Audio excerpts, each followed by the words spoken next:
Hi everyone and welcome to my channel. For those new here, my name's Nikki, I'm an author and editor and I post videos here on YouTube about writing, editing, reading and all the other things I love, and today we are here for a booktube tag. This is the Labyrinth Book Tag by Pages and Pens, and I will put the link to the original video and all the questions below for you. Now it's called the Labyrinth Book Tag because it is based on that movie that we've loved as children and adults alike, The Wonderful Labyrinth. So we've got 13 questions to get through, so I'm going to crack straight on with them. Number 1, Sarah, a character that found strength without a love interest. The first one that came to mind for me for this was Frodo from The Lord of the Rings. 2, Hoggle, a character you weren't sure whether to love or hate at first.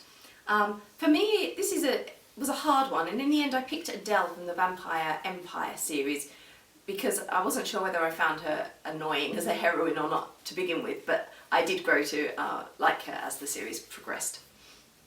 Number 3, Ludo, a character almost too innocent to be real. For this one I picked Amana Misa from the Death Note manga. Really, she's just so naive and stupid that, yeah, I don't know where she comes from. Number 4, Didymus, a clueless character you either love or hate. For this one I picked Mr. Collins from Pride and Prejudice. I really love him, he's such a fantastic character, and even though he's a completely bumbling fool. Number 5, Jareth, a villain you can't help but love. For this one the obvious choice was the Darkling from Leigh Bardugo's Grishaverse. 6, Fire Dancers, secondary character who really got on your nerves. For this one I've gone with the headmaster Kyan Cross from the Vampire Knight manga.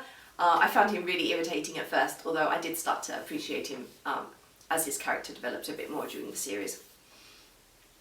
7, The Labyrinth, a book with plot twists you never saw coming. For this one I've picked the Death Note manga. I think that was a really beautifully handled storyline, and there were some great moments of Elle and Light trying to outwit each other.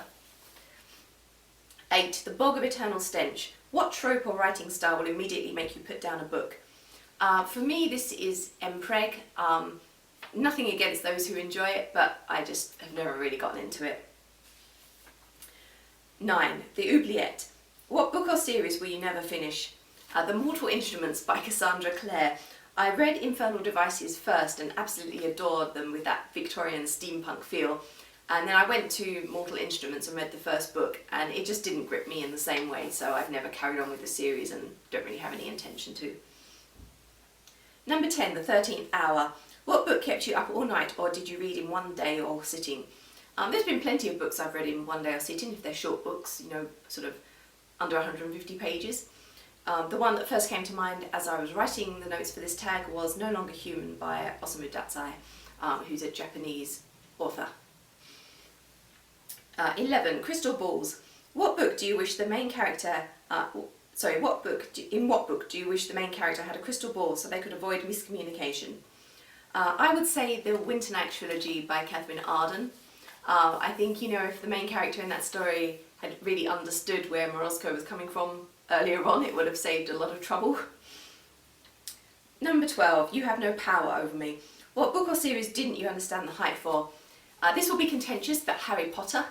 I don't hate Harry Potter, I have nothing against it, but for me it was just an average read. It was okay, it wasn't brilliant, but people get so enthused about it and I don't quite understand that. And finally 13, Dance Magic Dance, a book that will always make you happy. I'm going to say Yana Toboso's Black Butler manga, because Sebastian, how could anyone not be made happy by Sebastian every time you see him on the page? So that's the end of the tag. I do hope you'll comment below if you've got any thoughts on my answers, or leave me a link if you're going to try the tag for yourself. I'll end there for now, but I'll be back again very soon, as always, with another vlog for you. Bye for now, everyone.